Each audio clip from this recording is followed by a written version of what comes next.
प्रभु यीशु मसीह के नाम से सबको जय मसीह की। आज का वचन है रोमियो की पत्री उसका 3 अध्याय 28 वचन। इसलिए हम इस परिणाम पर पहुंचते हैं कि मनुष्य व्यवस्था के कामों से अलग ही विश्वास के द्वारा धर्मी ठहरता है। मेरे प्रियो, कल के दिन में हम अब्राहम के विषय में, अब्राहम के जीवन में जो उन्होंने विश्वास किया था उसके वजह से वो धर्मी ठहराया गया, उस विषय में हम देखा है।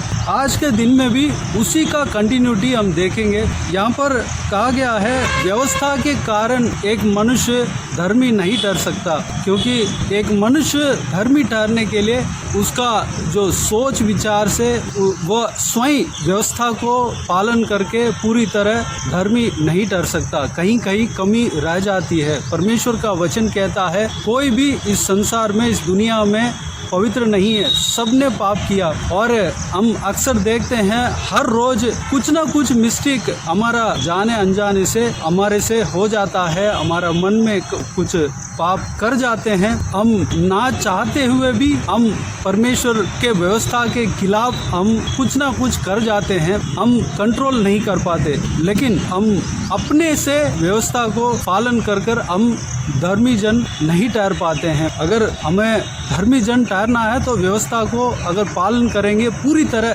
100% पालन करेंगे, तब धर्मी ठहराए जाते हैं, कहलाए जाते हैं। परमेश्वर के नज़र में हम धर्मी ठहराए जाते हैं। हम ऐसा खराई के साथ चल नहीं पाते, क्योंकि संसार पाप से भरा हुआ है। उस संसार में हमें जीना है तो हमें उस पवित्र मार्ग में, अपने में से ही पवित्र मार्ग में हम चलने में कठिन होता है। कहीं ना कहीं फिसल जाते हैं। अपने बल से हम पवित्रता के साथ नहीं जी पाते हैं, व्यवस्था को पालन नहीं कर पाते हैं। पुराना नियम में जो व्यवस्था दिया है या नया नियम में हम पालन नहीं कर पाते हैं। कहीं ना कहीं हमसे छूट हो जाता है, हमसे भूल हो जाता है, हम कहीं फिसल जाते हैं, परमेश्वर के खिलाफ पाप कर जाते हैं। कभी गुस्सा आ जाता है, कभी गलत सोच विचार हमारे मन में आ जाता है, उसको हम कंट्रोल नहीं कर पाते हैं। यहाँ पर एक चीज़, एक बड़ी चीज़, एक बहुमूल्य चीज़ बताया गया कि जो कि हमने कल के दिन में देखा था।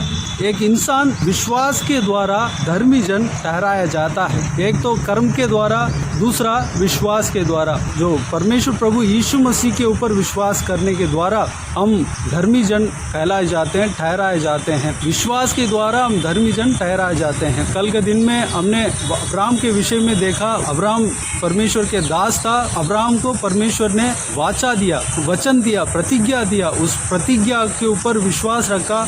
उन्होंने विश्वास किया परमेश्वर जिंदा है, जीवित है। उन्होंने जो वाचा दिया है, वचन दिया है, उसको पूरा करने का वह समर्थ है।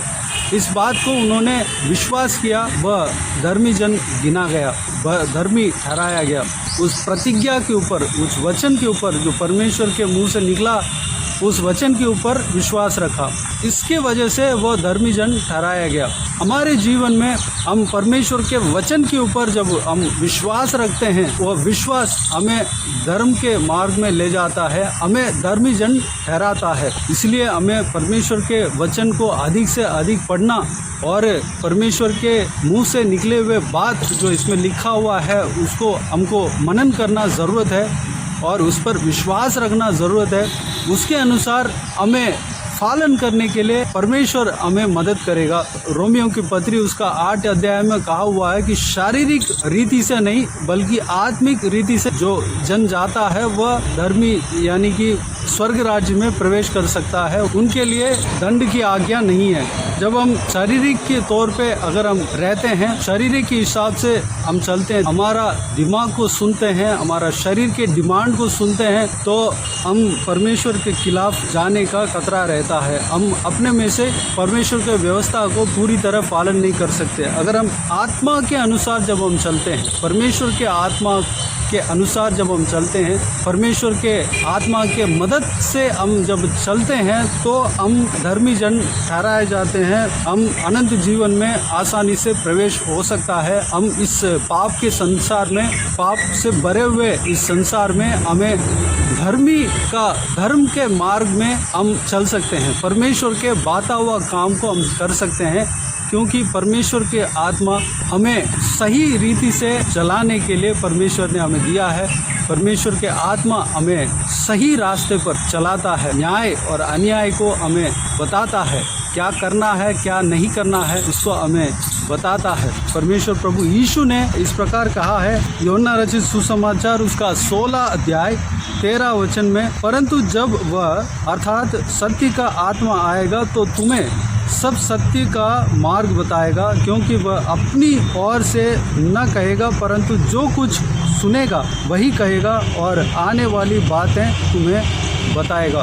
मेरे प्रियो, परमेश्वर के आत्मा हमें सही मार्ग में चलाता है, सत्य के मार्ग में हमें चलाता है। परमेश्वर के आत्मा हमें सत्य मार्ग में जाने के लिए मदद करता है, धर्म के मार्ग में जाने के लिए हमें मदद करता है।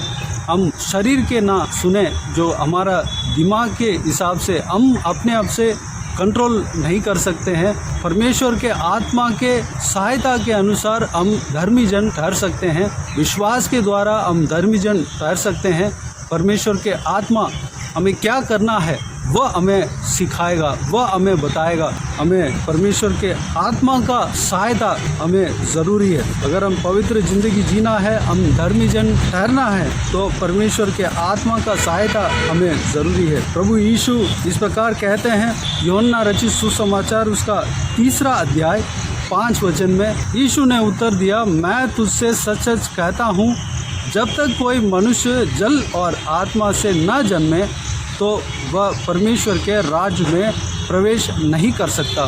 यहाँ पर प्रभु यीशु साफ साफ कहते हैं कि एक मनुष्य को अगर वह अनंत जीवन पाने के लिए जल से दोबारा जन्माना चाहिए, जन्म होना चाहिए, और आत्मा में जन्म होना चाहिए, दोबारा जन्म होना चाहिए। यानी कि जल से जन्म होना यह बपतिस्मा को दिखाता है, जो प्रभु यीशु मसीह उनका जीव काल में जब हम देखते हैं तो एक इंसान का उदाहरण, एक इंसान का जीने के लिए एक उदाहरण प्रभु यीशु मसीह है। उनका जीवन में वह पानी का बपतिस्मा लिया। यूहन्ना बपतिस्मा देने वाला ने प्रभु यीशु मसीह को पानी का बपतिस्मा दिया। उसके बाद पानी का बपतिस्मा देने के बाद प्रभु यीशु मसीह पवित्र आत्मा से भरा। ये दोनों बपतिस्मा हमारे जीवन में होना चाहिए। एक तो प्रभु यीशु मसीह अपने पुनरुत्थान से पहले, जब स्वर्ग में उठा लिए जाने से पहले अपने चेलों को यह आज्ञा देकर गया कि हर एक चेलों को जो प्रभु यीशु मसीह से विश्वास करते हैं उनको पिता पुत्र पवित्र आत्मा के नाम से बपतिस्मा दो और उनको चेला बनाओ। इस बात को हम मत्ती रचित सुसमाचार उसका 28 अध्याय 19-20 में इस बात को हम देख सकते हैं। इसलिए तुम जाओ, सब जातियों के लोगों को चेला बनाओ और उन्हें पिता और पुत्र और पवित्र आत्मा के नाम से बपतिस्मा दो और उन्हें सब बातें जो मैंने तुम्हें आज्ञा दी है मानना सिखाओ, और देखो मैं जगत के अंत तक सदा तुम्हारे संग हूँ। सारा अपने चेलों को कहा है कि सारा सृष्टि में जाना है, चेला बनाना है। जो कोई भी चेला बनते हैं उनको पिता पुत्र पवित्र आत्मा के नाम से बपतिस्मा देना है, पानी का बपतिस्मा देना है। यह जल से जन्म होना इसको कहते हैं। उसके बाद पवित्र आत्मा से जन्म होना, यानी कि पवित्र आत्मा का अभिषेक को पाना है। जिस तरह प्रभु यीशु मसीह के जीवन में हम देखते हैं, और प्रभु यीशु मसीह के जीवन में कबूतर के रूप में पवित्र आत्मा उन पर उतरा। इस बात को हम मत्ती रचित सुसमाचार उसका 3 अध्याय 16 वचन में हम देख सकते हैं। मैं पढ़ना चाहूँगा। और यीशु बपतिस्मा लेकर तुरंत पानी में से ऊपर आया, और देखो उसके लिए आकाश खुल गया और उसने परमेश्वर के आत्मा को कबूतर के समान उतरते और अपने ऊपर आते देखा। प्रभु यीशु मसीह पवित्र आत्मा के अभिषेक से भरा, कबूतर के समान पवित्र आत्मा उन पर उतरा। ये पवित्र आत्मा का अभिषेक हमें ज़रूरत है। इस प्रकार परमेश्वर प्रभु यीशु स्वर्गरोहण होने के बाद अपने चेले, जितने भी चेले यरूशलेम में रह रहे थे, पिंतीकोस्त के दिन में पवित्र आत्मा का अभिषेक से भर गए थे। इस बात को हम प्रेरितों के काम उसका 2 अध्याय में हम देख सकते हैं। 2 अध्याय 1 वचन से लेकर 4 वचन तक हम देख सकते हैं। जब पेंतिकुस्त का दिन आया तो वे सब एक जगह इकट्ठे थे।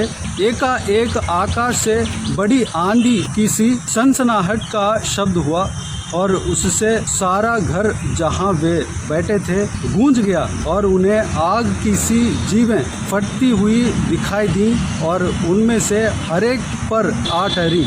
वे सब पवित्र आत्मा से भर गए और जिस प्रकार आत्मा ने उन्हें बोलने की सामर्थ्य दी वे अन्य भाषा बोलने लगे। मेरे प्रियो, यहाँ पर हम देखते हैं कि परमेश्वर के चेले, जितने भी चेले थे, उनके ऊपर पवित्र आत्मा का अभिषेक सामर्थ्य उतरा। इस तरह की हमें, जिस तरह प्रभु यीशु ने हमसे कहा है, हम भी जब हम पानी से दोबारा जन्म होते हैं और पवित्र आत्मा से दोबारा जन्म होते हैं, यानी कि पानी का बपतिस्मा पिता पुत्र पवित्र आत्मा के नाम से बपतिस्मा लेते हैं और पवित्र आत्मा का अभिषेक पाते हैं, तो हम अनंत जीवन में प्रवेश कर सकते हैं। और इस परमेश्वर के वचन के ऊपर विश्वास रखना है। अब्राहम ने जिस प्रकार परमेश्वर के मुंह से निकला हुआ प्रतिज्ञा के ऊपर विश्वास रखा, हम परमेश्वर के प्रतिज्ञाओं के ऊपर, उनके वचन के ऊपर जब हम विश्वास रखते हैं, पवित्र आत्मा के अनुसार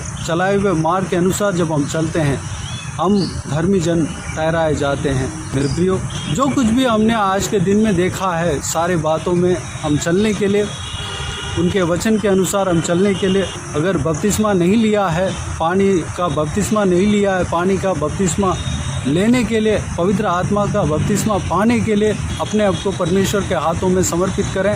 हमें अनंत जीवन में प्रवेश करना है, ना कि नरक में जाना है। हमें उसके लिए हम परमेश्वर के वचन के अनुसार जो कुछ भी हमने देखा है उसके अनुसार हमें चलना है। इस बातों के लिए हम अपने आप को परमेश्वर के हाथों में समर्पित करें। आइए हम प्रार्थना में जाएं। स्वर्ग पिता दयालु परमेश्वर, आपको धन्यवाद देता हूं आज के इस बहुमूल्य वचन के लिए। आपको धन्यवाद देता हूं परमेश्वर, बीते हुए दिनों में हमें संभाला, बचाया, सुरक्षित रखा। आपको धन्यवाद देता हूँ आज का इस परमेश्वर, इस नए दिन में प्रवेश होने के लिए अनुग्रह दिया। आपको धन्यवाद देता हूँ परमेश्वर पिताजी, हालेलुया। आपको धन्यवाद देता हूँ परमेश्वर। हम धर्मी जन ठहरना चाहिए परमेश्वर। जो कोई भी जन इस वीडियो को देख रहे हैं, हर एक जन धर्मी व्यक्ति ठहरना चाहिए परमेश्वर। उसके लिए जो कुछ भी हमने संदेश में देखा है, मनन किया है परमेश्वर, आपके बहुमूल्य वचन के द्वारा हमने मनन किया है परमेश्वर। आपके बहुमूल्य वचन में जो कुछ भी हमने देखा है परमेश्वर, उस बातों पर हम चलने के लिए अपने आप को आपके हाथों में समर्पित करते हैं। हर एक जन, जो कोई भी जन इस वीडियो को देख रहे हैं, उन सभी को परमेश्वर इस बहुमूल्य वचन के अनुसार चलाना परमेश्वर पिता। हम विश्वास करने पाएँ आपके मुँह से निकला हुआ बातों के ऊपर, आपके मुँह से निकला हुआ वचन के ऊपर, प्रतिज्ञाओं के ऊपर हम विश्वास करने पाएँ परमेश्वर। हम हालेलुया, हम शारीरिक रीति से नहीं बल्कि आत्मिक रीति से चलने वाला बनने पाएँ।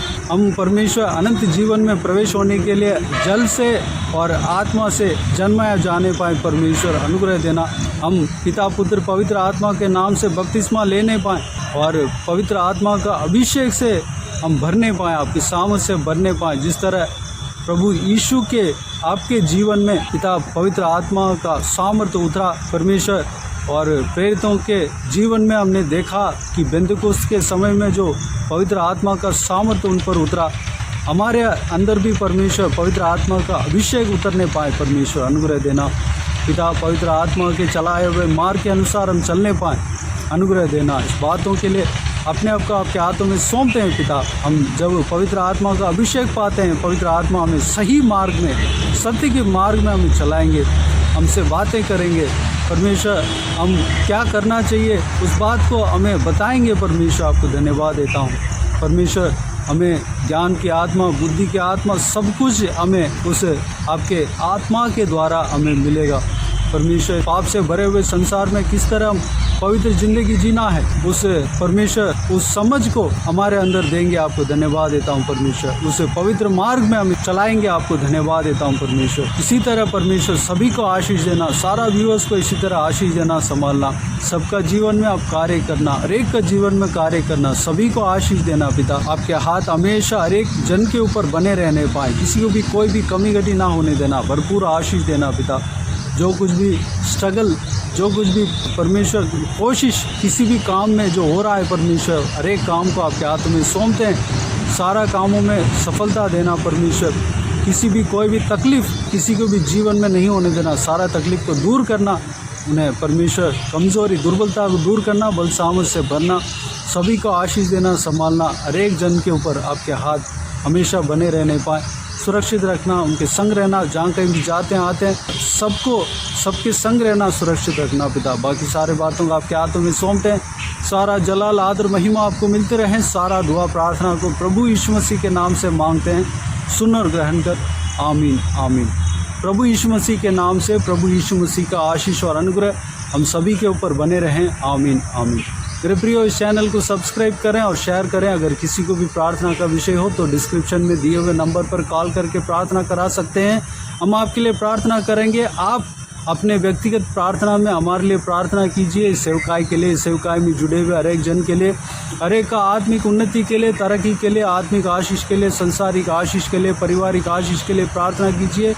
परिवार में टूट फूट नहीं होना चाहिए। परिवार एक साथ मिलकर प्रभु यीशु का महिमा करना चाहिए। प्रभु यीशु का महिमा के लिए इस्तेमाल होना चाहिए। उसके लिए प्रार्थना कीजिए। इस सेवकाई के उन्नति के लिए प्रार्थना कीजिए। परमेश्वर आप सबको आशीष दे। इस सेवकाई के द्वारा परमेश्वर आपके जीवन में कार्य किया हो वो भी हमें बता सकते हैं, ताकि हम सब मिलकर परमेश्वर को धन्यवाद दे सकें, महिमा कर सकें। प्रभु यीशु आप सबको आशीष दे। आमीन आमीन।